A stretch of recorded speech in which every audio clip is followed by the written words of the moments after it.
शिक्षाको विकास र उन्नयनका लागि पोखरा महानगरपालिका प्रस्तुत गर्दछ कार्यक्रम पोखरा शैक्षिक अभियान। हेर्न नभुल्नुहोला कार्यक्रम पोखरा शैक्षिक अभियान। पोखराको इच्छा गुणस्तरीय शिक्षा।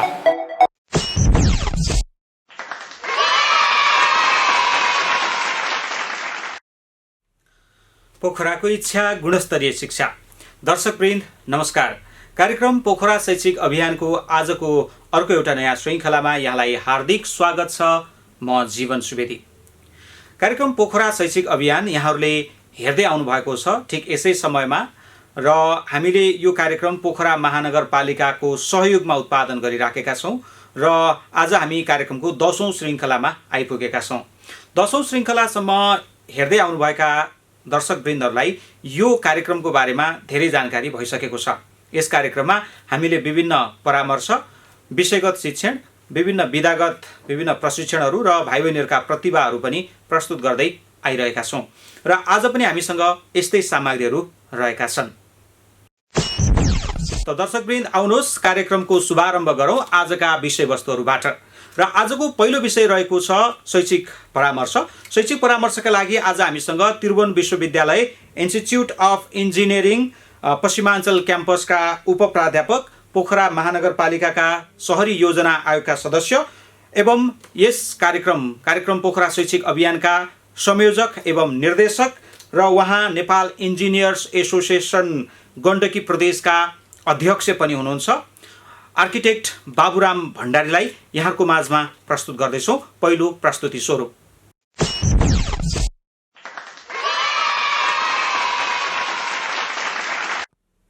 नमस्कार, म बाबुराम भण्डारी, पोखरा महानगरपालिका सहरी योजना आयोगको सदस्य।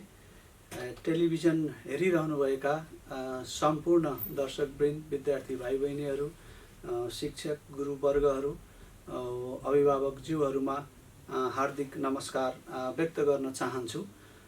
पोखरा महानगरपालिका सहरी योजना आयोगले पोखरा शैक्षिक अभियान अन्तर्गत विभिन्न कार्यक्रमहरू यहाँहरूको टेलिभिजन च्यानल मार्फत प्रसारण गरिरहेको छ। पक्कै पनि ती च्यानलहरूमा प्रस्तुत भएका कार्यक्रमहरूबाट यहाँहरूले भरपुर उपयोग गरिरहनु भएको छ भन्ने हामीले विश्वास लिएका छौँ।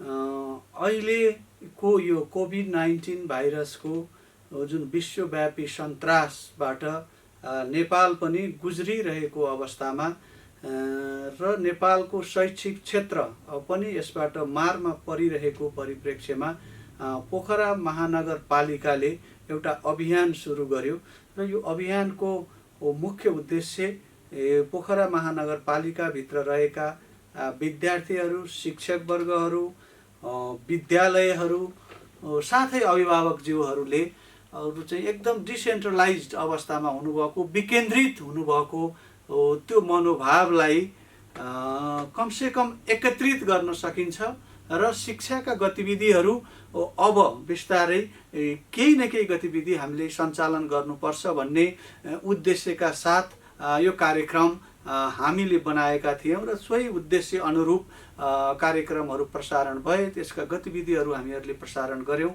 र यसले पक्कै पनि यहाँहरूलाई सहयोग पुर्याएको छ भन्ने हामीले ठानेका छौँ। र अब यसै सन्दर्भमा आज पनि हामी शिक्षाकै विषयमा छलफल गर्न बृहत गोष्ठी सञ्चालन गरेर अब यो कार्यक्रमलाई कसरी हामी सञ्चालन गर्न सक्छौँ र कुन मोडालिटीमा लग्न सक्छौँ भन्ने विषयमा महानगरपालिकामा आज महानगरपालिकाभित्रका सम्पूर्ण शिक्षाविदहरू, शिक्षाका स्टेक होल्डरहरूलाई लिएर हामीले एउटा गोष्ठी सम्पन्न गऱ्यौँ र त्यो गोष्ठीले मार्गनिर्देश गरेका विचारहरू र मार्गनिर्देश गरेका कार्यक्रमहरू लिएर हामी अझ विद्यार्थी माझ, अभिभावक माझ प्रस्तुत हुनेछौँ र महानगरपालिकाले आफ्नो शिक्षाको अभियान र शिक्षाप्रतिको दायित्व पक्कै पनि पुरा गर्नेछ र यसले सम्पूर्ण शिक्षा प्रेमी हाम्रो चाहिँ अभिभावक विद्यार्थी भाइ बहिनीहरूलाई सहयोग पुग्नेछ भन्ने हामीले विश्वास लिएका छौँ। शिक्षा यस्तो चिज हो जसले एउटा समाजको ऐना प्रस्तुत गर्दछ। जब हामी शिक्षित र स्वस्थ हुन्छौँ तब मात्रै हामी हाम्रा पूर्वाधारहरू सही तरिकाले प्रयोग गर्न सक्छौँ। त्यो भएर समाजको परिवर्तन, समाजको रूपान्तरण मात्र शिक्षाबाट सम्भव छ। त्यसैले हामीले आफ्ना शैक्षिक गतिविधिहरू समाजप्रति उत्तरदायी भएर निभाउनु पर्छ भन्ने हाम्रो अभियान हो। हामी समाजमा रहेका सम्पूर्ण विद्यार्थी भाइ बहिनीहरू जो दूर दराजमा हुनुहुन्छ, जो इन्टरनेटको पहुँचमा हुनुहुन्न, जो टेलिभिजनको पहुँचमा हुनुहुन्न, जो अझ रेडियोको पनि पहुँचमा हुनुहुन्न, ती सबै विद्यार्थीहरूलाई चाहिँ पुग्ने गरी हाम्रा सामग्रीहरू प्रक्षेपण गर्न चाहन्छौँ। तथापि हाम्रा विभिन्न बाध्यात्मक कठिनाइहरू छन्। हाम्रो पहुँच कति विद्यार्थी माझ, कति अभिभावक माझ पुग्छ भन्ने सन्दर्भमा पनि हामीले एक हिसाबले रिसर्च गरिरहेका छौँ, खोज गरिरहेका छौँ र कुन कुन प्रविधिहरू प्रयोग गर्दा हामी सम्पूर्ण विद्यार्थी हाम्रो महानगरभित्रका हाराहारी 1,09,000 विद्यार्थी माझ हामी पुग्न सक्छौँ र हाम्रा कार्यक्रमहरूले उहाँहरूलाई सहयोग गर्छ भन्ने अभियानमा हामी लागेका छौँ। र यसले पक्कै पनि हाम्रो महानगरपालिकाभित्र रहेका सम्पूर्ण शैक्षिक सङ्घ संस्थाहरूले अब यो कार्यक्रमलाई बोकेर अगाडि बढाउनु हुनेछ, यसलाई सहयोग गर्नुहुनेछ भन्ने पनि हामीले चाहिँ अनुभूत गरेका छौँ। यसै सन्दर्भमा कुरा गर्दाखेरि अहिलेको अवस्थामा हाम्रा विद्यार्थी भाइ बहिनीहरू घरभित्रै लकडाउन भएको अवस्था र स्वास्थ्य हिसाबले पनि हामी सुरक्षित रहनुपर्ने अवस्थाले गर्दाखेरि हामी अझै पनि शैक्षिक गतिविधिहरू केही समयसम्म जुन हामी कन्भेन्सनल हिसाबले कक्षा कोठामै गएर शैक्षिक कार्यक्रम, शैक्षिक गतिविधिहरू गर्ने हाम्रो एप्रोच थियो, त्यतातिर लग्न हामीलाई अझै केही समय लाग्छ। र यो कोभिड-19 को सवालमा यसले पक्कै पनि हामीलाई केही शिक्षा पनि दिएको छ। अब हामीले हाम्रो शिक्षण विधि केही परिवर्तन गर्नुपर्ने हो कि जस्तो हामीलाई लागेको छ। हामीले जुन शिक्षण विधि आजसम्म प्रयोग गऱ्यौँ त्यो शिक्षण विधिले आजको यो पेन्डेमिक अवस्थामा काम गर्न नसकिरहेको छ जस्तो हामीले पनि अनुभूत गरेका छौँ। त्यही हिसाबले अब हाम्रो कक्षा कोठाको मोडल हामीले थोरै परिवर्तन गर्नुपर्छ। हाम्रो घर पनि एउटा कक्षा कोठा हो र त्यहाँ घरभित्रै रहेका विद्यार्थीहरूलाई पनि एउटा कक्षै कोठाको वातावरण दिएर दूर शिक्षा जस्ता कार्यक्रमहरू हामीले सञ्चालन गर्न सक्छौँ, जसले गर्दा विद्यार्थीहरूलाई त्यो उत्प्रेरणा मिलोस्। र यो कार्यक्रमको उद्देश्य करिकुलम बेस्ड भएर त्यसरी एकदमै लेसन वाइज चाहिँ शैक्षिक क्रियाकलाप अघि बढाउने पक्कै पनि होइन। यो कार्यक्रमको मात्र उद्देश्य हामीले शैक्षिक कन्टेन्ट भन्दा पनि कन्टेक्स्ट हामीले चाहिँ विद्यार्थी भाइ बहिनीहरूलाई दिनुपर्छ। विद्यार्थी भाइ बहिनीहरूको मनोबल अझै पनि उच्च राख्नुपर्छ।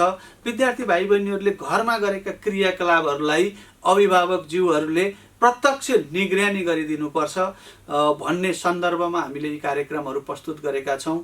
विभिन्न चाहिँ गतिविधिहरू फोटोग्राफी सम्बन्धी, कृषि सम्बन्धी, कृषि आधुनिकीकरण सम्बन्धी, नृत्य सम्बन्धी थुप्रै कार्यक्रमहरू हामीले प्रस्तुत गऱ्यौँ। त्यसले पक्कै पनि सम्पूर्ण भाइ बहिनीहरूलाई फलदायी भएको छ भन्ने हामीले अनुमान गरेका छौँ र अबका शैक्षिक गतिविधिहरू पनि त्यसरी नै हामीले पस्किने जमर्को गर्नेछौँ। र यसले यो लकडाउनको अवस्थामा जुन विद्यार्थी भाइ बहिनीहरू र अभिभावकज्यूहरू घरभित्रै रहनुहुन्छ उहाँहरूलाई कम्तीमा अब हामीले यो जिम्मेवारी विद्यालयको पनि हो र यसमा विद्यालय नै अग्रसर हुनुपर्छ। हामीसँग भएका सम्पूर्ण हाराहारी 445वटा विद्यालयले आफ्ना विद्यार्थीहरूलाई आफ्नो ग्रिपमा राख्ने, आफ्नो दूरीमा राख्ने काम अब चाहिँ गर्नुपर्छ जस्तो हामीले अनुभूत गरेका छौँ। तब मात्र हामीले प्रसारण गरेका कार्यक्रमहरू प्रत्येक विद्यार्थीको पहुँचमा पुर्याउन सकिन्छ र त्यो विद्यार्थीको पहुँचमा पुर्याउने अभिभारा सम्पूर्ण हाम्रो विद्यालयका प्राचार्यज्यूहरू, विद्यालयका शिक्षक शिक्षिकाज्यूहरूमा छ। कम्तीमा सम्पूर्ण विद्यालयका शिक्षक शिक्षिका प्राचार्यज्यूहरूले यस्ता शैक्षिक गतिविधिहरूलाई विद्यार्थीहरूलाई सुसूचित गराउने र विद्यार्थीहरूलाई तिमी कम्तीमा आफ्नो टेलिभिजन सेट अगाडि बसेर आफ्ना शैक्षिक क्रियाकलापहरू पनि गर्न सक्छौ भन्ने सन्देश विद्यार्थीहरूलाई दिनुभयो भने यस्ता कार्यक्रमहरू अझ फलदायी भएर जानेछन् भन्ने हामीले चाहिँ अनुमान लगाएका छौँ। र अबका कार्यक्रमहरूलाई अझ परिष्कृत गरेर हामी रेडियो कार्यक्रममा पनि जाने र टेलिभिजन कार्यक्रम मार्फत पनि गएर विद्यार्थीमाझ यो शैक्षिक गतिविधिहरूलाई निरन्तरता दिने प्रयासमा हामी लाग्नेछौँ। र यही प्रयासले गर्दाखेरि सम्पूर्ण चाहिँ हाम्रो अभिभावक शिक्षक वर्गहरू र विद्यार्थी वर्गहरू पनि लाभान्वित हुनुहुनेछ भन्ने हामीले परिकल्पना गरेका छौँ। र अबका हाम्रा शैक्षिक गतिविधिहरू हाम्रो घरभित्रका विभिन्न संरचनाभित्र पनि आफ्ना कक्षा कोठाहरू सञ्चालन गर्न सकिन्छ। हाम्रो करेसाबारी पनि एउटा कक्षा कोठा हो, हामी जहाँ खाना बनाउँछौँ। हाम्रो किचन पनि एउटा कक्षा कोठा हो, हामी जहाँ खेल्छौँ। हाम्रो यार्डहरू पनि कक्षा कोठा हुन्। ती सबैलाई हामी प्र्याक्टिकल बेसमा गएर पनि आफ्ना सिकाइहरू अनुभूत गर्न सक्छौँ र प्रत्येक विद्यार्थीले सिक्ने अवसर जतिसुकै माध्यमबाट पनि हामी सिक्न सक्छौँ। अहिले हाम्रो डिजिटाइजेसनको अवस्थामा संसारै डिजिटल वेबमा गइरहेको अवस्थामा डिफ्रेन्ट मिडियाहरूमा पनि डिफ्रेन्ट प्रकारका शैक्षिक सामग्रीहरू उपलब्ध छन् र ती शैक्षिक सामग्रीहरूले पनि विद्यार्थी भाइ बहिनीहरूलाई सहयोग पुग्न सक्छ। र पोखरा महानगरपालिका अब सम्पूर्ण स्टेक होल्डर यहाँ भएका संस्थागत सामुदायिक र अन्य विद्यालयहरूसँग सहकार्य गरेर हाम्रा शैक्षिक सामग्रीहरूलाई चाहिँ डिजिटल प्लेटफर्मको निम्ति पनि तयार गर्ने। हामी जुन कन्भेन्सनल एप्रोचले क्लासरुममा ब्ल्याकबोर्डमा पढाउने परिपाटीलाई ती सम्पूर्ण सामग्रीहरूलाई हामीले चाहिँ अब डिजिटल बेसमा पनि उत्पादन गरेर हामी विद्यार्थीहरूमाझ पस्किन सक्ने लेभलमा तयारीमा लाग्नुपर्छ भन्ने अवधारणा हामीले लिएका छौँ। र त्यही अवधारणामा अब डिफ्रेन्ट कन्टेक्स्टका करिकुलमहरू पनि लिएर हामी चाहिँ अगाडि बढ्नेछौँ। र त्यसले गर्दाखेरि विद्यार्थी भाइ बहिनीहरूलाई पनि आफ्नो कन्टेक्स्टको हामीले पोखरा महानगरपालिका के हो भनेर पनि विद्यार्थी भाइ बहिनीहरूलाई सिकाउन पर्नेछ। हामीले हाम्रो भूगोल के हो, हाम्रो प्राकृतिक सुन्दरता के हो, यो पोखरा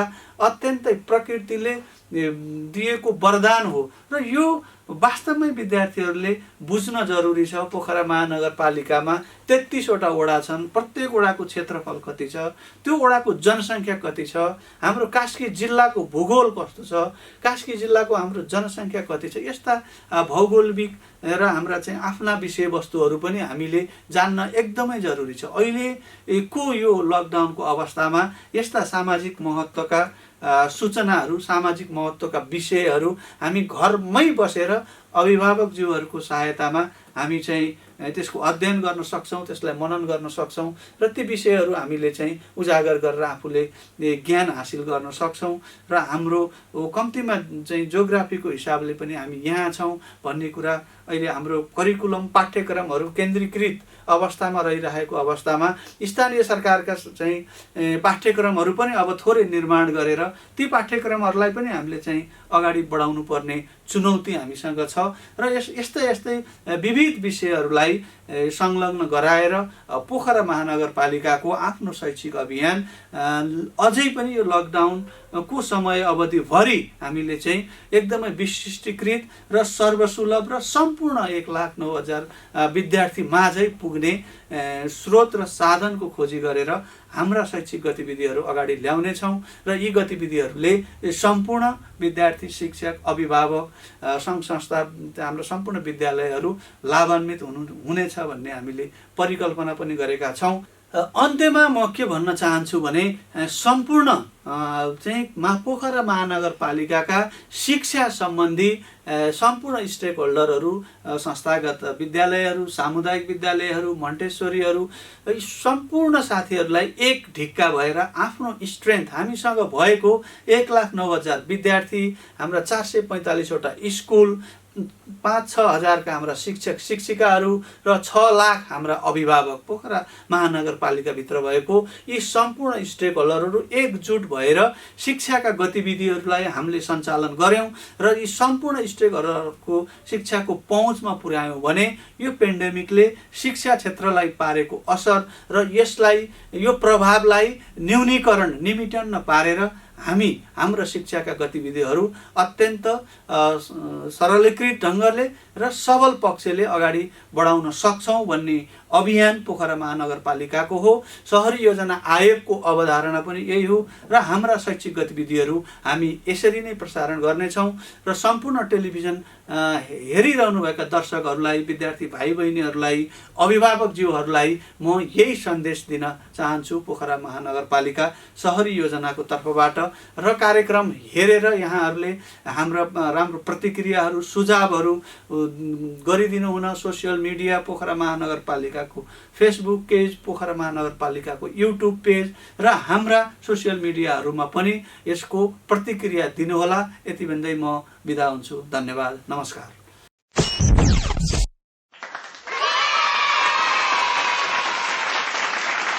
आर्किटेक्ट बाबुराम भण्डारीको यो परामर्शपछि अब हामी पोखराको कालिका माध्यमिक विद्यालयतर्फ लैजाँदैछौँ यहाँहरूलाई। कालिका माध्यमिक विद्यालयका प्रधानाध्यापक बलराम गिरीले आफ्नो भनाइ राख्दै हुनुहुन्छ। आउनुहोस् हामी पनि यो हेरौँ।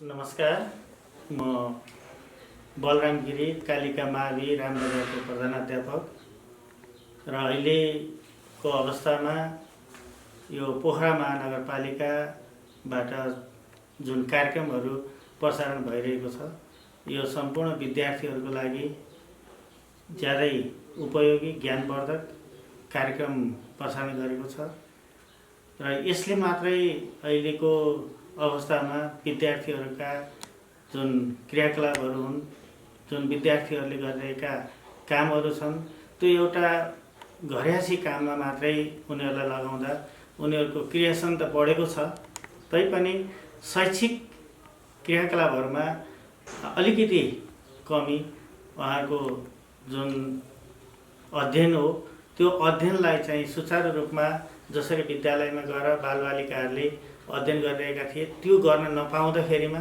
उनीहरूको प्रतिभाहरूमा केही कमी हुन गइरहेको हामीले महसुस गरिरहेका छौँ। यो एउटा भयावह स्थिति अहिले नेपालमा मात्रै होइन विश्वव्यापी रूपमा कोरोना भाइरसले जुन एउटा उग्र रूपमा महामारीको रूपमा अगाडि गइरहेको छ, यसले सम्पूर्ण विद्यार्थीहरूलाई अध्ययन अध्यापनमा चाहिँ ठुलो नोक्सानी पुर्याइरहेको छ। तापनि अहिले तत्कालीन अवस्थामा विभिन्न माध्यमहरूबाट, विभिन्न क्रियाकलापहरूबाट विद्यार्थीहरूलाई एउटा सकारात्मक क्रियाकलापहरूमा लाग्नको निम्ति म अनुरोध पनि गर्दछु र घरमा बसेर पनि बाबु नानीहरू केही कुरा सिकिसकेको छ त्यसलाई चाहिँ आफ्नो तरिकाबाट पनि सेल्फ स्टडीहरू गरेर अगाडि बढाउन सकिन्छ र अहिले अब हरेक पालिकाहरूबाट विभिन्न किसिमका शैक्षिक गतिविधिहरूका कुराहरूलाई अगाडि बढाउनु पर्ने अवस्थाहरू छ र हाम्रो जस्ता विद्यालयहरूले सबैले अनलाइनबाट अध्ययन गर्न सक्ने पहुँचमा हाम्रा अभिभावकहरू विद्यार्थीहरू छैनन्, जसको कारणले गर्दा विद्यार्थीहरूलाई त्यो अनलाइनबाट शिक्षण गर्नलाई गाह्रो भइरहेको अवस्थाहरू हो। तैपनि यस्तो खालको कार्यक्रम मार्फत विद्यार्थीहरूलाई जुन यो टेलिभिजन, स्थानीय टेलिभिजन, केन्द्रीय स्तरका टेलिभिजनहरू अनि त्यसपछि गएर विभिन्न किसिमका एफएमहरू छन्, ती एफएमहरूको माध्यमबाट विद्यार्थीहरूलाई विभिन्न समयमा आफ्ना उनीहरूका जुन पाठ्यक्रम छन् ती पाठ्यक्रम अनुसारका विषयवस्तुहरू उत्पादन गरेर प्रसारण गर्ने र विद्यार्थीहरूलाई सुन्नको निम्ति सम्पूर्ण अभिभावक शिक्षकहरूले एउटा उत्प्रेरणा जागृत गराइयो भने केही घरमै बसेर भने पनि विद्यार्थीहरूले सिक्ने अवसरहरू प्राप्त गर्न सक्छन्। तर विद्यालयमा जाँदैमा सबै कुरा सिकिन्छ भन्ने भन्दा पनि अहिलेको अवस्थामा विद्यार्थीहरूले समयलाई सदुपयोग गर्नुपर्ने र अभिभावकहरूले पनि सोही अनुसार आफ्ना बाबु नानीहरूलाई घरमै बस्ने, घरमै विभिन्न किसिमका क्रियाकलापहरू गर्ने र विभिन्न क्रियाकलापहरूमा लगाउने, एउटा घरयासी कामको मात्रै नभइकन उनीहरूको क्रिएसनहरू, उनीहरूका प्रतिभाहरू विभिन्न हुन सक्छन्। आर्ट गर्ने, त्यस्तै गरेर विभिन्न किसिमका चित्रहरू, त्यस्तै विभिन्न किसिमका आकृतिहरू बनाउने लगायतका कामहरूको अलावा पनि बिहान बेलुका आफैले अध्ययन गर्ने, साथीहरूसँग मिलेर छलफल गर्ने र आफूसँग इन्टरनेटको पहुँच छैन भने पनि त्यो इन्टरनेट भएका साथीहरूसँग फोन गरेर तपाईँले के गर्दै हुनुहुन्छ, मैले यसरी सिकिरहेको छु, यो काम गरिरहेको छु, यसलाई कसरी सिक्न सकिन्छ आदि इत्यादि कुराहरू गर्न सकिन्छ। र हरेक बाबु नानीहरू घरमा बस्नुहोस्, सुरक्षित रहनुहोस् र अर्कोतर्फ आफ्नो अध्ययनलाई पनि अगाडि बढाउने काममा अग्रसर रहनुहोस्, यो मेरो अनुरोध हो र हाम्रो विद्यालयको अनुरोध हो।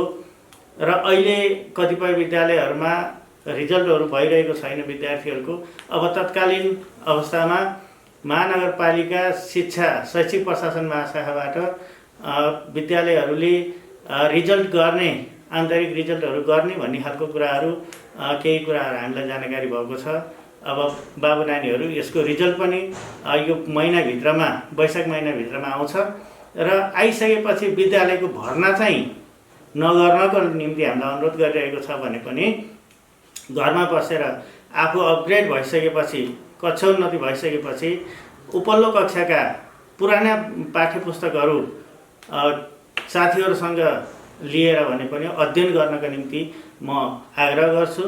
र अहिले एसई दिनको निम्ति तयार भएका विद्यार्थीहरू नआत्तिनुहोस्, घरमा बसेर तयारी गर्नुहोस् र आफ्ना शिक्षकहरूको, विषय शिक्षकहरूको फोन नम्बरहरू तपाईँहरूसँग छ, त्यहाँ फोनबाट पनि शिक्षकहरूसँग आफूलाई परेका समस्याहरू के छन् त्यो समस्याहरू बताएर त्यहाँबाट पनि सिक्ने अवसर नगुमाउनको निम्ति म हार्दिक अनुरोध गर्न चाहन्छु। धन्यवाद।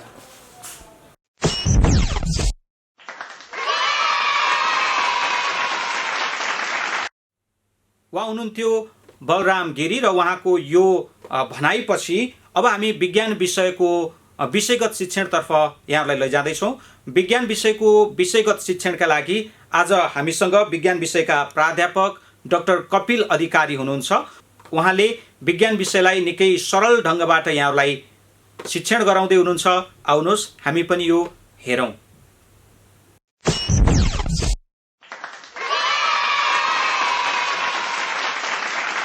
नमस्कार, मेरो नाम कपिल अधिकारी र म यहाँ आज तपाईँहरूको अगाडि अहिले हाम्रो यो जुन कोभिड-19 को पेन्डेमिकको कारणले गर्दा जुन हामी लकडाउनमा बस्नु परेको छ, त्यो लकडाउनको कारणले गर्दा विद्यालयहरू चलिरहेका छैनन्। त्यो विद्यालयहरू नचल्दाखेरि हामीमा भएको जो हामीलाई आइपरेको यो समस्या को अलिकति भए पनि समाधानको लागि र अलिकति भए पनि त्यसको भरथेक गर्न, आफ्नो स्टडीलाई भरथेक गर्नको लागि जुन गार्जियनहरू र स्टुडेन्टहरू जुन आतुर हुनुहुन्छ उहाँहरूको लागि भनेर म आज केही विज्ञानको बारेमा, विज्ञान हामीले कसरी गर्न सक्छौँ, घरमै बसेर, लकडाउनको बेलामा घरमै बसेर, कोठामै बसेर हामीले यो कसरी गर्न सक्छौँ विज्ञान, त्यसको बारेमा म केही सामग्री तपाईँहरूको अगाडि लिएर आएको छु।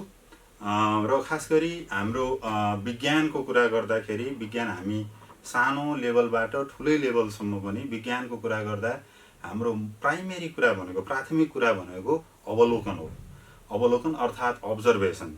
त्यसकारण म यो कुरामा अलिकति विशेष फोकस गर्न चाहन्छु र यहाँहरूलाई पनि म के रिक्वेस्ट गर्छु भने यो तपाईँहरूले चाहिँ आफ्नो, खास गरी गार्जियनहरूलाई आफ्नो बच्चाहरूलाई आफ्नो बालबालिकाहरूलाई विज्ञानको बारेमा बताउँदाखेरि विज्ञानलाई एउटा विषयको रूपमा विषय छुट्टै पढ्नुपर्ने विषयको रूपमा भन्दा पनि एउटा अवलोकन गर्नुपर्ने आफ्नो वरिपरिको प्रकृतिलाई आफ्नो वरिपरिको जीवन जगतलाई अवलोकन गर्ने एउटा तरिका हो र त्यो अवलोकन गरेको चिजलाई हामीले अभिलेखन गर्छौँ लेख्छौँ कुनै कुनै केसमा हामीले रेखाङ्कन गर्छौँ कुनै केसमा हामीले टेबल बनाउँछौँ कुनै केसमा हामीले त्यसलाई चाहिँ विभिन्न गणितीय सूत्रहरूमा परिवर्तन गर्छौँ त्यो लेभल अनुसार हो हाम्रो तहगत अनुसार चाहिँ हामीले के गर्छौँ भन्दा फरक फरक खालका क्रियाकलापहरू गर्छौँ तर गर्ने भनेको हामीले एकदमै सानो लेभलमा प्राथमिक लेभलबाट सेकेन्डरी लेभलसम्म र सेकेन्डरी लेभल मात्र होइन त्योभन्दा धेरै माथि पनि हामीले गर्ने भनेको अवलोकन नै हो अवलोकनलाई हामीले चाहिँ अलिकति लिपिबद्ध गरेर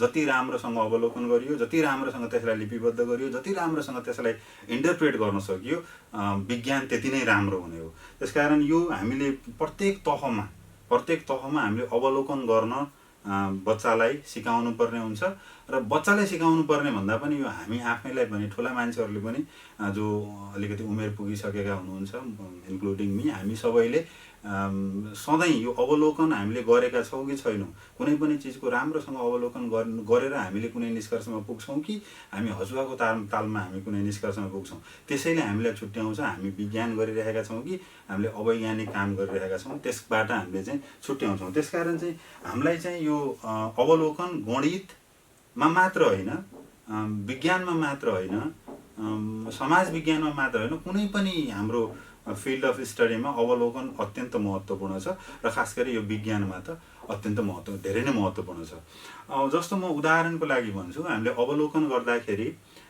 हुनसक्छ हामीले घर वरिपरि पाइने सामान्य यो जुन मेटेरियलहरू नै युज गरेर र मेटेरियल युज गर्नु पनि पर्दैन जस्तो आकारको अवलोकन हामीले गर्न सक्छौँ कुनै चिज ठोस छ कि तरल छ कि ग्यास छ हामीले त्यसको अवलोकन गर्न सक्छौँ र त्यो अवलोकन गर्दाखेरि अवलोकन गरेर वर्गीकरण गर्ने एउटा तरिका हुन्छ र त्यो वर्गीकरण गर्ने कतिको कम्प्लिकेटेड वर्गीकरण गर्ने हो कतिको कम्प्लेक्स वर्गीकरण गर्ने हो त्यो चाहिँ हामी विद्यार्थीको लेभलमा कुन लेभलको स्टुडेन्ट हो त्यो अनुसार हामीले चाहिँ त्यो वर्गीकरण कतिको कम्प्लेक्स गर्ने भन्ने कुरा हामीले चाहिँ छुट्याउन सक्छौँ जस्तो हामी डुब्ने र उत्रने दुई किसिमका हामी चिजहरू दुई किसिमका वस्तुहरूलाई हामीले छुट्याउन सक्छौँ त्यो हामीले अब्जर्भ गर्ने पानीमा डुब्ने र नडुब्ने चिजहरू हामीले अब्जर्भ गर्दै गएपछि हामीले एउटा लेभलमा जस्तो प्राइमेरी लेभलमा हामी के मात्र गर्न सक्छौँ भने पानीमा डुब्ने चिज हो कि होइन काठ राख्दाखेरि डुबेन ढुङ्गा राख्दाखेरि डुब्यो र त्यसै गरी फलाम राख्दाखेरि डुब्यो तर फलामको कचौरा स्टिलको कचौरा राख्दा डुबेन यी चिजहरूलाई हामीले चाहिँ वर्गीकरण गर्न सक्छौँ यो प्राइमेरी लेभलमा हामीले चाहिँ त्यसलाई वर्गीकरण गर्न सक्छौँ जब हामी सेकेन्डरी लेभलमा आउँछौँ सेकेन्डरी लेभलमा आएपछि त्यसपछि प्रश्न सुरु हुन्छ किन सुरुमा हामी वर्गीकरण गर्छौँ के भनेर सुरु गर्छौँ हामी वर्गीकरण गर्दै यो हामीले अवलोकन गर्दै वर्गीकरण गर्दै हामीले के भन्ने प्रश्नहरूको उत्तर जब अलिकति रफ खालको उत्तर हामी फेला पार्छौँ त्यसपछि हामी जान्छौँ किन ढुङ्गा डुब्यो किन काठ उत्रयो यी चिजहरूलाई हामीले बुझाउनको लागि किनकि ढुङ्गाको घनत्व पानीको घनत्वभन्दा बढी छ ढुङ्गाको डेन्सिटी पानीको डेन्सिटीभन्दा बढी छ त्यस कारणले डुब्यो किन काठ उत्रयो त्यसकारण यो हामीले चाहिँ यो घनत्वको कन्सेप्टलाई चाहिँ यो डेन्सिटीको कन्सेप्टलाई हामीले यो अवलोकनबाट पनि देखाउन सक्छौँ हामीले अवलोकन गरेर वर्गीकरण गर्ने एउटा तरिका र त्यसै गरी हामीले चाहिँ अर्को गर्न सक्छौँ हामीले एकदम सिम्पल यो गरुङ्गो छ कि हलुङ्गो छ गरौँ र हल्का त्यो पनि एउटा वर्गीकरण गर्ने एउटा क्याटेगोरी हुनसक्छ र त्यसै गरी अर्को क्याटेगोरी हुनसक्छ प्रकाश दिने र नदिने प्रकाश दिने के चिजले आफैले लाइट दिइरहेको छ के चिजले आफूले लाइट दिएको छैन त्यसबाट हामीले ती चिजहरूलाई हामीले वर्गीकरण गरेर र अनि अर्को कुरा वर्गीकरण गरिसकेपछि सानो बच्चाहरूलाई हामीले किन भन्ने प्रश्नलाई हामीले ओपन छोडिदिउँ ठुलो बच्चाहरूसँग चाहिँ हामीले किन भन्ने कुरामा डिस्कस गरौँ किन एउटा बल्बबाट लाइट आइरहेको छ किन एउटा ढुङ्गाबाट लाइट आइरहेको छैन एउटा चिजबाट लाइट आउने अर्को चिजबाट लाइट नआउने त्यसको कारण के हो त्यो कारण खोज्नु भनेको सेकेन्ड स्टेपमा हामी जान सक्छौँ त्यो भनेको हामी सेकेन्डरी लेभलमा अथवा सेकेन्डरी लेभल मात्र होइन त्योभन्दा माथि पनि यदि तपाईँहरू मलाई सोध्नुहुन्छ भने त यो साइन्स भनेको ओभरअलमा अवलोकन मात्रै हो र राम्रोसँग अवलोकन जसले गर्यो ऊ राम्रो वैज्ञानिक अवलोकन राम्रोसँग जसले गरेन ऊ चाहिँ अवैज्ञानिक हो। त्यसकारण चाहिँ अब यसमा हामीले अर्को अवलोकनको एउटा क्याटेगोरी हुनसक्छ चिप्लो र खस्रो। कुन चिज चिप्लो छ, कुन चिज चिल्लो छ, कुन चिज खस्रो छ, त्यो हामीले अवलोकन गरेर वर्गीकरण गर्न सक्छौँ। र चिप्लो र खस्रो किन भयो, किन कुनै चिज चिप्लो छ, किन ऐना चिप्लो छ, चिल्लो छ, अनि किन चाहिँ हाम्रो चाहिँ प्लास्टर गरेको भित्ता अलिकति खस्रो छ, र त्यही भित्ताहरू पनि कुनै अलि बढी खस्रो छ, कुनै अलि बढी चिप्लो छ, र अनि त्यो चिप्लोमा एउटा एकदम चिप्लो सर्फेस र ऐना तपाईँले दिनुभयो भने ऐनामा तपाईँले अनुहार देख्न सक्नुहुन्छ, तर चिप्लो भनिएको कागजमा तपाईँले अनुहार देख्न सक्नुहुन्न भनेपछि त्यो ऐना झन् बढी चिप्लो रहेछ। त्यसैले त्यो चिप्लो र खस्रोको बिचको एउटा फरक, चिप्लो र खस्रोको बिचको फरक छुट्याउन एकदमै सानो तहको विद्यार्थी भाइ बहिनीहरूले पनि सक्छन्। तर त्यो किन भयो भन्ने कुरा, चिप्लो किन भयो, खस्रो किन भयो, र त्यो चिप्लो हुनका कारणले गर्दा हामीलाई के भयो, खस्रो हुनुको कारणले गर्दा के भयो, त्यसका इफेक्टहरू पनि हामीले चाहिँ त्यसलाई चाहिँ छुट्याउन सक्छौँ। र त्यसै गरी हामीले अहिले गर्न सक्ने भनेको हाम्रो अहिले मौसम परिवर्तन हुँदैछ। त्यो मौसम परिवर्तन हाम्रो चाहिँ अहिलेको चाहिँ बिस्तारै हामी गर्मीतिर जाँदैछौँ, जाडोबाट अहिले पानी पर्दैछ, र त्यो प्रत्येक दिनको एउटा बच्चाले प्रत्येक दिनको अब्जर्भेसन गर्यो हाम्रो बाहिरको मौसम कस्तो छ, बाहिर अरू केही पनि गर्नु पर्दैन, झ्यालबाट अथवा बाहिर निस्केर आकाशमा बादल छ कि छैन, आज मैले हेर्दा आकाशमा यति बजे बादल थियो, धेरै बादल थियो, थोरै बादल थियो, बाक्लो खालको बादल थियो, पातलो खालको बादल थियो, हिँडिरहेको बादल थियो, अथवा चुप्प लाएर बसेको बादल थियो। एउटा तपाईँले बादलको क्याटेगोरी बनाइदिनुहोस्, कस्तो कस्तो बादल, हिँडेको बादल, बसेको बादल, गोलो खालको बादल, अलि पातलो खालको बादल, बाक्लो खालको बादल, कालो कालो खालको बादल। त तपाईँले बादलको क्याटेगोरी तपाईँहरूले आफैले छुट्याउनुहोस् अथवा बच्चालाई आफै छुट्याउन दिनुहोस्, र त्यसपछि प्रत्येक दिन कुनै एउटा निश्चित समय छुट्याएर बिहानको समय बिहान 9 बजे, दिउँसो 2 बजे, बेलुका 6 बजे, ल यो 3 पटक, यो दिनको 3 पटक हामीले अब्जर्भेसन गरौँ, आकाशमा बादलको अब्जर्भेसन गरौँ। र त्यो भनियो भने अहिले चाहिँ खास गरी यो सिजनमा चाहिँ we have lots of activities going on in the स्काईमा आकाशमा चाहिँ एकदमै धेरै गतिविधि भइरहेको छ अहिले, खास गरी यो मौसमको कारणले गर्दा। त्यसकारण हामीले चाहिँ त्यो चिजले हामीले लिपिबद्ध गर्न सक्यो भने आजको दिन यति बजे बादल यहाँ थियो, यति बजे बादल यस्तो थियो, यति बजे बादल यस्तो थियो, बादलको अब्जर्भेसन। र मलाई लागेको अहिलेको बेलामा हामीले गर्न सक्ने एकदमै राम्रो एक्सपेरिमेन्ट भन्दा पनि अब्जर्भेसन भनेको बादलको अब्जर्भेसन गर्न सक्छौँ। र अर्को भनेको जस्तो हामीले हिजो भर्खर हामीले बुद्ध पूर्णिमा मनायौँ। बुद्ध पूर्णिमा भनेको हाम्रो आकाशमा फुल मुन थियो, पूर्ण चन्द्र थियो, र त्यो पूर्ण चन्द्र बिस्तारै त्यसको आकार घट्दै गएको, त्यसको आकार बढ्दै गएको।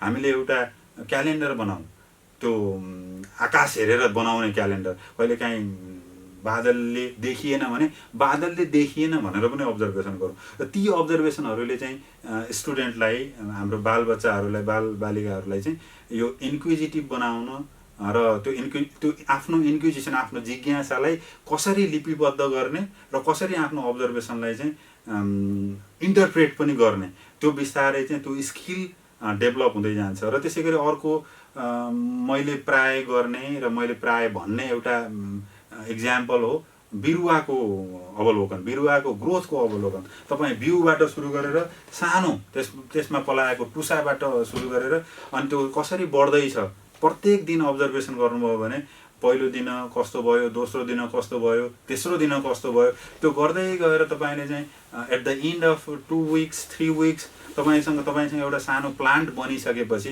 तपाईँ पात गर्न सक्नुहुन्छ। त्यसपछि त्यसलाई उखेलेर त्यसको जरा हेर्न सक्नुहुन्छ। अनि त्यो जरा हेरिसकेपछि त्यो प्लान्ट कस्तो खालको प्लान्ट हो र त्यो प्लान्टमा हुने जरा कस्तो खालको जरा रहेछ।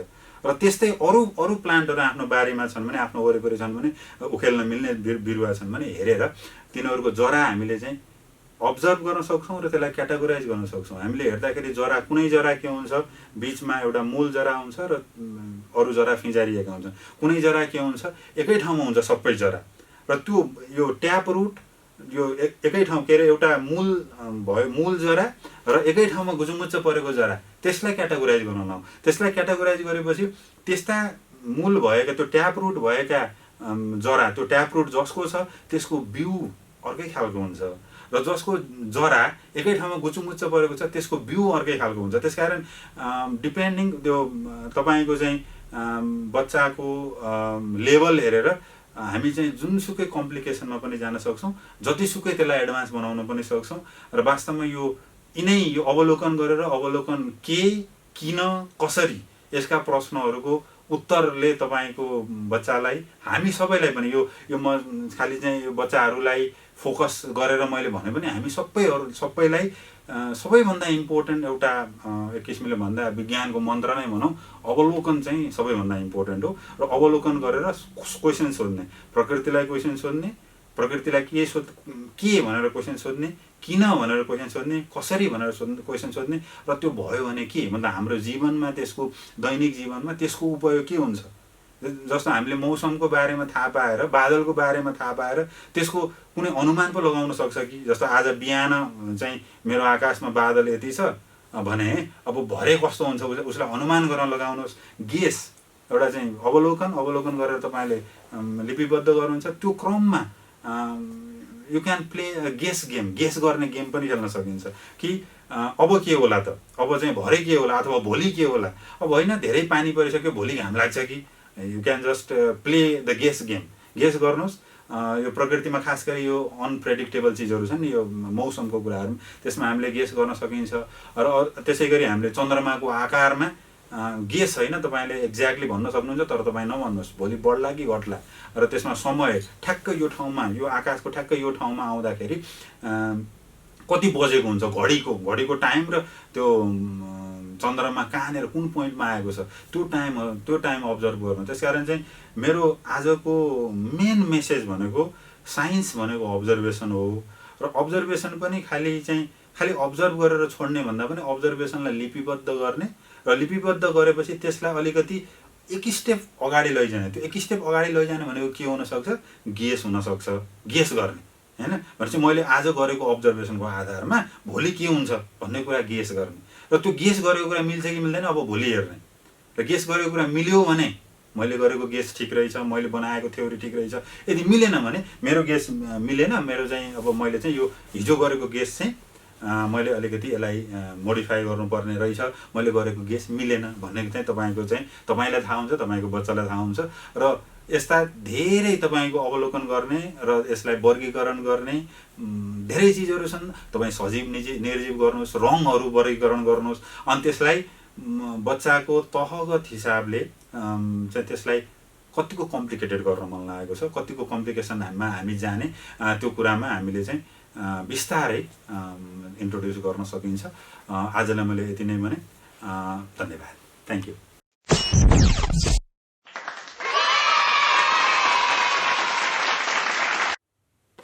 विज्ञान विषयका प्राध्यापक डाक्टर कपिल अधिकारीको यो प्रस्तुतिपछि अब भने हामी भाइ बहिनीहरूको विभिन्न प्रतिभाहरू हेर्दैछौँ। भाइ बहिनीहरूले विभिन्न प्रतिभा देखाउँदै हुनुहुन्छ। उहाँहरूका प्रतिभाहरू कस्ता छन् हामी पनि हेरेर रमाइलो गरौँ।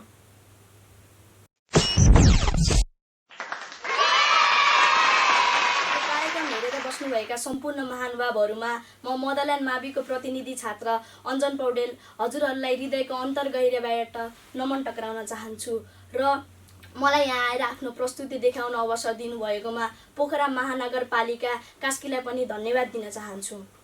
अहिले हामीले घरमै बसेर पनि धेरै सिपहरू सिक्न सक्छौँ र धेरै क्रियाकलापहरू गर्न सक्छौँ। विद्यालय नभए पनि हाम्रो सिकाइ चलिरहन्छ, किनकि सिकाइ भनेको नियमित प्रक्रिया हो। सिकाइ भनेको मानिसको जन्मदेखि मृत्युसम्म चलिरहने प्रक्रिया हो, यो केही पलको प्रक्रिया होइन। त्यसैले हामीले घरमै बसेर धेरै कामहरू गर्न सक्छौँ। पहिलो भनेको फ्यामिलीलाई टाइम दिने, पारिवारिक समय दिने।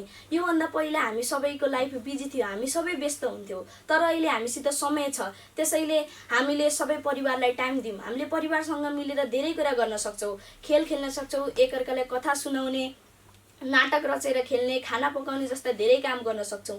हामीले विद्यालयमा धेरै मानिसहरूका बायोग्राफी, उहाँहरूको जीवनी पढ्यौँ, उहाँहरूको बाल्यकालको सङ्घर्ष, उहाँहरूको सफलता पढ्यौँ। तर हामीले आफ्नै घरमा बाबा आमा हजुरआमाहरूका बाल्यकाल र सङ्घर्षको बारेमा पनि जान्नुपर्छ। त्यसपछि हामीले नयाँ रुटिन या नयाँ लाइफस्टाइल आफ्नो जीवन जिउने शैलीलाई पनि बदल्नुपर्छ। किनकि पहिला हामी व्यस्त थियौँ र आफ्नो जीवनमा परिवर्तन ल्याउन डराउँथ्यौँ, तर अहिले अब प्रण गर्ने म आजदेखि 3 गिलास पानी खान्छु, बिहान उठेर दुध चिया छोड्छु, त्यस्ता धेरै आफ्नो जीवनलाई पनि बदल्न सकिन्छ। त्यसपछि यसपालिमा रमाइलो पनि गर्नुपर्छ, किन भन्दा यो लकडाउनपछि हामी सबैलाई लोड हुनेछ। विद्यार्थीहरूलाई पाठ्यक्रम सकाउने लोड भने अरूहरूलाई आफ्नो कामको लोड। त्यसैले यो समयमा रमाइलो पनि गर्यो। रमाइलो गर्ने धेरै तरिका थाहा छ तपाईँहरूलाई। पहिलो हो फिल्महरू हेर्ने, परिवारसित फिल्म हेर्ने, Nepali film, English film, Hindi film. हामीले धेरै फिल्महरू हेरेर रमाइलो गर्न सक्छौँ। अनि हामीले यो बेलामा अध्ययन पनि गर्नुपर्छ, नोभलहरू पढ्ने, महाभारत रामायण तिनीहरू पनि हेर्न सकिन्छ। ती गरेर आफ्नो नलेज पनि बढाउन सकिन्छ र रमाइलो पनि गर्न सकिन्छ। त्यसपछि हामीले यो समयमा थोरै जति सकिन्छ 5 मिनट 10 मिनट जति सकिन्छ त्यति योगा र एक्सर्साइजलाई पनि समय दिनुपर्छ। र त्योमा हामीले युट्युबबाट हेरेर हुन्छ, इन्टरनेटबाट हेरेर हुन्छ, जताबाट हेरे पनि हामीले व्यायाम गर्नुपर्छ। त्यसपछि अहिलेको हाम्रो संसार फेरिँदै गएको छ, त्यसैले हामीले नयाँ टेक्नोलोजीहरूको बारे पनि सिक्न सक्छौँ। हामीले आफैले बिना कोडिङ एपहरू, एनिमेसन, गेम बनाउन सक्छौँ। MIT एप इन्भेन्टर र स्क्रैच जस्ता वेबसाइटहरूमा हामीले सजिलै एपहरू, एनिमेसनहरू बनाउन सक्छौँ। त्यसपछि हामीले घरभित्रै खेल्ने खेलहरू, चेस, क्यारम बोर्ड तिनीहरू खेल्न सक्छौँ। नत्र हामीलाई थाहा नभएका पुराना गेमहरू, गोटा, एक खुट्टे त्यस्ता घरभित्रै खेल्न मिल्ने खेलहरू पनि खेल्न सक्छौँ। अनि यो लकडाउनको समयमा अभिभावकले ध्यान दिनुपर्ने कुराहरू पनि धेरै हुन्छन्। पहिला त अभिभावकहरूले आफ्नो बाबु नानीको ख्याल राख्नु पर्यो, किनकि अहिले लकडाउनको समयमा बाबु नानीहरू आत्तिने, डिप्रेस हुने, बाहिर जान खोज्ने, अनि बाहिर जाँदा धेरै दुर्घटनाहरू घटेका पनि हामीले सुनिरहेका छौँ। त्यसैले आफ्नो बाबु नानीलाई टाइम दिनुहोस् र बाबु नानीहरूको रेखदेख गर्नुहोस्। त्यसपछि हामीले घरको सरसफाइ र डेकोरेसन गर्न सक्छौँ। पुराना सामानहरूलाई फाल्ने र नयाँ ती चाहिने सामानहरूलाई व्यवस्थित ढङ्गले राख्ने, अनि बेडको पोजिसन, कपबोर्ड तिनीहरूको पोजिसनलाई चेन्ज गर्ने रे हामीलाई पोजिटिभ इनर्जी दिन्छ, हामीलाई काम गर्ने ऊर्जा दिन्छ। हामीले त्यस्तो पनि गर्न सक्छौँ। अनि हामीले आफ्नो बालबच्चालाई बेसिक लाइफ स्किल्सहरू सिकाउने, अब कम्युनिकेसन स्किल्स, कुकिङ। मलाई पनि यो लकडाउन हुँदा पहिला खासै कुकिङ आउँथेन, तर मम्बाले गर्दा हामीले पनि घरमा कुकिङ सिकाउनु भएको थियो र हामीले पनि लकडाउनमा नाटकहरू रचेका थियौँ। यो कुकिङ सिकाउन सक्नुहुन्छ। अनि आइरन गर्ने त्यस्ता अत्याधिक कुराहरू पनि गर्न सक्छौँ। घरमा विभिन्न विषयका बारेमा छलफलहरू गर्ने, घरमा वरिपरि कसैले सिपमूलक काम गरेछ भने त्यो हेर्ने र आफूले पनि गर्ने। अनि घर यताउताका मानिसहरूलाई भौतिक दूरी कायम राखेर ढलनमा उभिएर उहाँहरूसँग प्रतिक्रिया र जिज्ञासा राख्ने। र मेन कुरा स्वस्थ रहेर बाँच्नु नै सबैभन्दा महत्त्वपूर्ण कुरा हो। त्यसैले हामीले घरमा बिना त्रास निर्धक्क भएर आत्मविश्वास बढाएर बस्नुपर्दछ। र म लगायत सबै विद्यार्थीलाई आशा छ कि शिक्षकले यो लकडाउन पछि पनि जति कम समय भए पनि पाठ्यक्रम भ्याउनु हुनेछ। त्यसैले हामीले घरमै बसौँ र नयाँ नयाँ सिप सिकेर रमाइलोको साथ बसौँ। यति भन्दै म मेरा शब्दहरू यहीँ टिक्न चाहन्छु। नमस्ते, मेरो नाम मुना घरती। म कालिका माध्यमिक विद्यालयमा पढ्छु, कक्षा 10मा। म आज हजुरहरूको सामु एउटा गीत लिएर आएको छु। मेरो गीतको शीर्षक छ गाइने दाजैले। गाइने दाजैले सारङ्गी रत्तिदामा, हुरुकै हुन्छ मन मेरो साइला तिमीलाई देख्दामा। छमछमी नाच्छु भन्थे डम्फुको तालैमा, धुकधुकी मेरो बढ्छ नि साइला तिमीले हेर्दामा, हो तिमीले हेर्दामा। मोहनी जादु छ शीतल हावामा, मिठा मिठा कुरा गरी यो मुटु चढान। हेर तानिए आज राजा तिम्रो बोलीमा। गाइने दाजैले सारङ्गी रत्तिदामा, हुरुकै हुन्छ मन मेरो साइला तिमीलाई देख्दामा, हो तिमीले हेर्दामा। गुन्जिरहेछ यो धुन तिमी पनि सुनान, माया प्रीतिको भाकामा केही त बोलन। गुन्जिरहेछ यो धुन तिमी पनि सुनान, माया प्रीतिको भाकामा केही त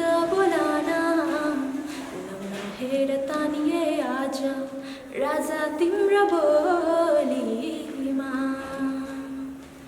गहिने दासैले सारङ्गी रेख्दामा हुर्के हुन्छ मन मेरो यसैला तिमीलाई देख्दामा चम्चमी नाच्छु भन्थे डम्फुको तालैमा धुकी मेरो बढ्छ नि यसैला तिमीले हेर्दामा हो तिमीलाई देख्दामा हो तिमीले हेर्दामा। मेरो नाम सोहम लामा। नमस्ते, मेरो नाम निर्मल मिसी। नमस्ते, मेरो नाम र हामी चाहिँ कालिका माध्यमिक विद्यालय नम्बर 10 पोखराबाट तपाईँहरूलाई एउटा सानो गीत लिएर आएका छौँ। र हाम्रो गीतको टाइटल छ नमस्ते by the cover band.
Kalika माध्यमिक विद्यालयमा अध्ययनरत छु र म आज तपाईँहरूमाझ एडविन प्रधानको बिर्सिएर मलाई भन्ने प्रस्तुति हजुरमाझ राख्न चाहन्छु।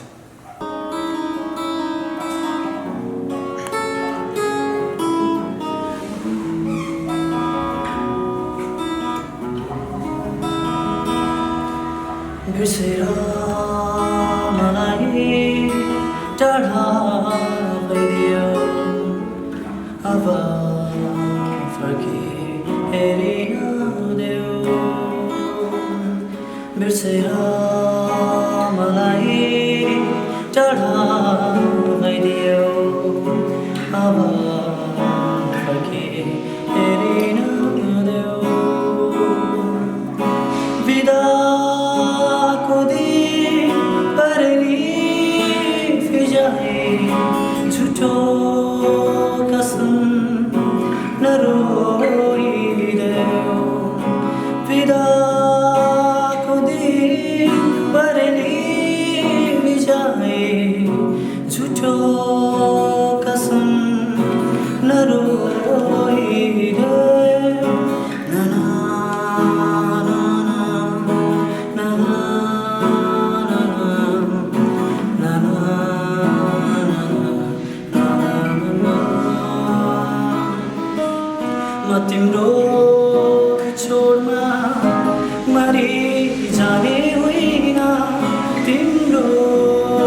खुसीमा जली जाने होइन म तिम्रो बिछोडमा मरि जाने होइन तिम्रो खुसीमा जली जाने होइन तिमीलाई आफ्नो सम्झी बोलाउने सायद मेरो अधिकारै छैन बिर्सेर मलाई टाढा भइदियो अब फर्की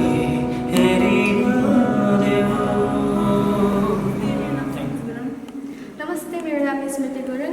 हामी श्रीकालिका सेकेन्डरी स्कुलबाट आज हामी हजुरहरूलाई नयाँ एउटा नृत्य देखाउन गइरहेको छौँ।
घरती मगर हो। म कालिका सेकेन्डरी स्कुलमा अध्ययनरत छु र आज हजुरहरूको सामु एउटा गीत प्रस्तुत गर्न गइरहेको छु र गीतको बोल छ साँझको बेला।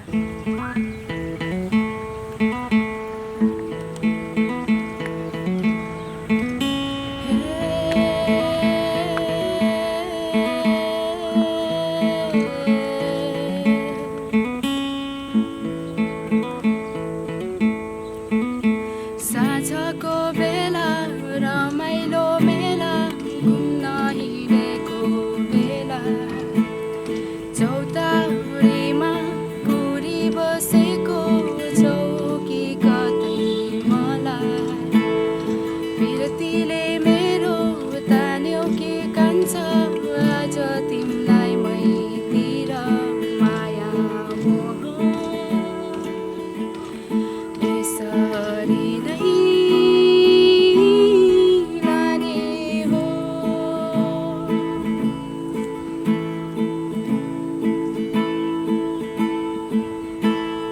सँगले राखेछु मनमा धेरै कुरा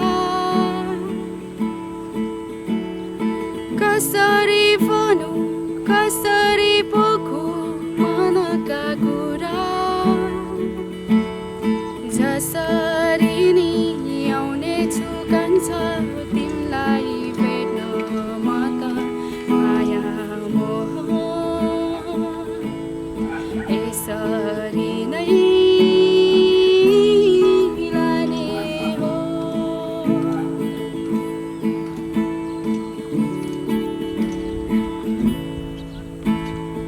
डाँडैमा बसी परको गाउँलाई हेर्दा लाग्छ मलाई तिमीले पनि सम्झिँदै होला झुलेको बाला बिरतीको माला तिम्रो मनमा पनि होला माया मोह यसरी नै लाने हो मेला रमाइलो मेला घुम्न हिँडेको बेला चौतारीमा उडी बसेको छौ कि कतै मलाई साँझको बेला रमाइलो मेला घुम्न हिँडेको बेला चौतारीमा उडी बसेको छौ कि कतै मलाई थ्याङ्क यू